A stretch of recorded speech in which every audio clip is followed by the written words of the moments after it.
చంద్రబాబు నాయుడు గారి ఆధ్వర్యంలో ఆయన నేతృత్వంలో కూటమి పేరుతో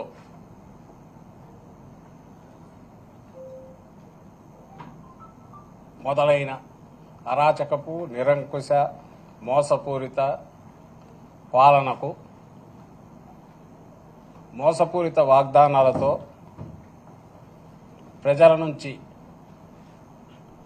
ప్రజలను భ్రమలో పెట్టి ఆయన తీసుకున్న ఆ తీర్పుకు ఈరోజు జూన్ 4కు ఏడాది అవుతుంది. ఈ ఏడాది బహుశా ఇంత అరాచక పాలన కానీ ఒక్కటంటే ఒక్క హామీ కూడా పూర్తిగా అమలు చేయకుండా అడ్డంగా ప్రజలను మోసం చేయడం కానీ బహుశా చరిత్రలో ఎప్పుడూ జరిగి ఉండదు. దాన్ని ప్రశ్నించకుండా గొంతు అనేది లేవకుండా భయోత్పాతం క్రియేట్ చేసిన స్టేట్ అంటే రాజ్యం ప్రభుత్వమే భయోత్పాతం క్రియేట్ చేసిన చరిత్ర కూడా బహుశా ఎక్కడా ఉండదు. అది ఏడాదిలోనే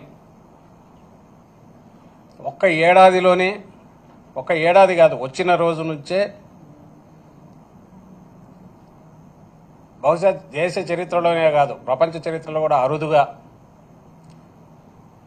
ఇచ్చిన హామీలన్నీ దాదాపు 99% దాకా 98% దాకా తొలి ఏడాదిలో పూర్తి చేసిన ఘనత జగన్మోహన్ రెడ్డి గారిదైతే, అలాగే వినూత్నమైన విప్లవాత్మకమైన వ్యవస్థలను సృష్టించి ఆచరణలోకి తీసుకొచ్చి తద్వారా రాష్ట్రానికి ప్రజలకు ఎప్పుడు ఏ పాలనలో కూడా ఐదేళ్లలో ప్రజలు ఇచ్చిన మ్యాండేట్ ఏదైతే ఉందో ఆ పాలనలో చేయని విధంగా ఎక్కడా జరగని విధంగా జగన్మోహన్ రెడ్డి గారు మేలు చేస్తే నేను ఏడాదిలోనే ఏం చేయగలను అనేది చంద్రబాబు నాయుడు గారు చూపించారు.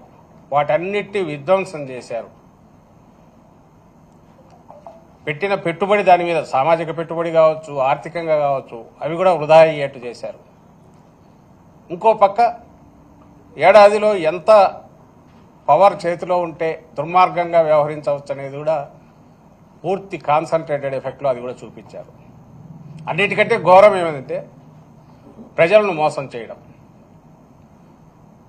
ఆ రోజు జగన్మోహన్ రెడ్డి గారు చెప్పారు, ఈయన ఏది చేసేవి కాదు, అమలు చేయడానికి అసాధ్యమైనవి, అవన్నీ చేయాలంటే 1,75,000 కోట్లు ఎంతో కావాలని ఆ రోజు లెక్క అయింది. దానికి కేవలం పథకాలకే అది అసాధ్యమని చంద్రబాబు నాయుడుకు తెలుసు కాబట్టి ఆ అసాధ్యమైన హామీ చేసేటప్పుడు చిన్నది ఎందుకు చేయాలని అడ్డగోలుగా అసలు ఇంపాసిబుల్ హామీలు చేశాడు. ఇప్పుడు అది ఇంపాసిబుల్ అనేది తనే అంటున్నాడు. అది ఎట్లా అవుతాయి? కాదు కదా. దాని బదులు నేను సంపద ఇంకో రకంగా P4 ద్వారా అంటే స్పాన్సర్షిప్ లాగా ఉన్న తీసుకొచ్చి వాళ్ళకి మిమ్మల్ని కలుపుతాము, మీరు చూసుకోండి అని అంటున్నాడు. లేదా సంపద సృష్టించే ఇదేదంటే నా చెవులో చెప్పండి అంటున్నాడు. అంటే నా బాధ్యత లేదంటున్నాడు. తన బాధ్యత ఏది లేదంటున్నాడు. ఇంకా ఈ మధ్య కొత్తగా ఇవన్నీ ఎందుకు 29 కంతా అసలు పేదరికం 0 చేస్తాం కదా, ఎక్కడా ఉండదు, ఇంకా అందువల్ల అవసరమేముంది అని అంటున్నాడు. సో ఇంత మోసం బహుశా ఎక్కడా ఉండదు. మరి ఇది ఆయన ఆ రోజు 95లో తనను హక్కున చేర్చుకున్న మామను వెన్నుపోటు పొడిచిన చంద్రబాబు నాయుడు బహుశా 24లో మధ్యలో 99లో మోసం చేశాడు, 2014లో చేశాడు, పరాకాష్ట 2024లో. అప్పుడు కనీసం ఏదన్నా ఇది అమలు చేసే ప్రయత్నం చేస్తానైనా చూపించడానికి మభ్యపెట్టడానికి ప్రయత్నం చేసేవాడు. కానీ ఈసారి అది కూడా లేదు. బరి తెగించి అవును కుదరదు, ఏం చేస్తారని అడుగుతున్నాడు. ఈ మధ్య ఎక్కడో మీరు మాత్రం ఏం చేస్తారని రైతులను ఉన్న ప్రశ్నించాడు. నీకు అప్పు ఇంత ఉంది, ఇదైతే నువ్వు ఎట్లా చేస్తావు, చేయలేవు కదా అని. మరి అప్పు చేయట్లేదా, ఎందుకు చేయట్లే? ఈ 1,37,000 కోట్లు ఎంతో తొలి సంవత్సరంలోనే చేశాడు. ఎక్కడికి పోయింది తెలియదు. ఒక్క డెవలప్మెంట్ కానీ సంక్షేమ కార్యక్రమాలు కానీ లేవు. సో ఇంత దారుణమైన ఇది ప్రశ్నించకుండా, ఈ అన్యాయాలను ప్రశ్నించకుండా ఉండే రకంగా హింసాకాండం సృష్టించి తప్పుడు కేసులు పెట్టి అరాచకం క్రియేట్ చేసి నా పాలన దీనికి ఇప్పుడు ఆ రోజు మామకు పొడిచిన వాడు వెన్నుపోటు ఈరోజు రాష్ట్ర ప్రజలు 5 కోట్ల మంది ప్రజలకు వెన్నుపోటు అన్నాం కానీ యాక్చువల్ అయితే స్ట్రైట్ పోటే ఎదురుగానే నిలబెట్టి పొడిచాడు.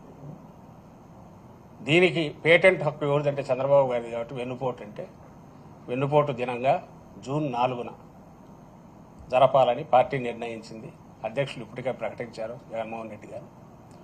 ఇది నియోజకవర్గ స్థాయిలో ర్యాలీల రూపంలో ప్రదర్శనగా వెళ్ళి అక్కడ ఉన్న ప్రభుత్వ ప్రతినిధులు ఎవరైతే ఉన్నారో అధికారులుగా నియోజకవర్గ స్థాయిలో ఎంఆర్ఓ కానీ ఆర్డీఓ కానీ జిల్లా కలెక్టర్లు కానీ శాంతియుతంగా ర్యాలీ జరిపి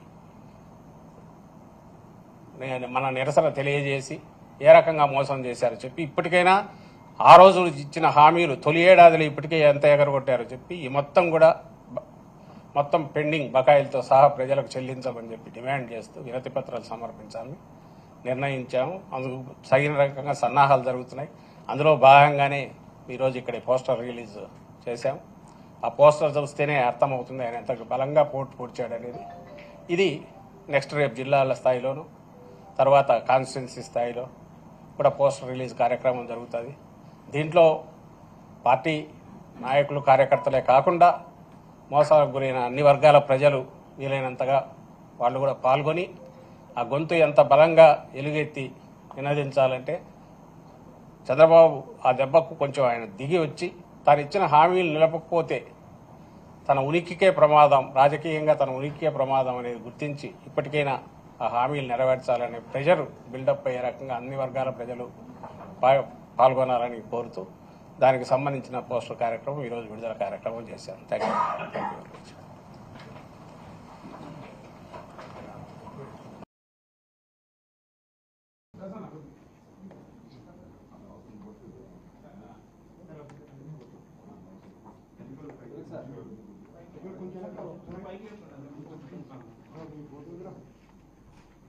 కొంచెం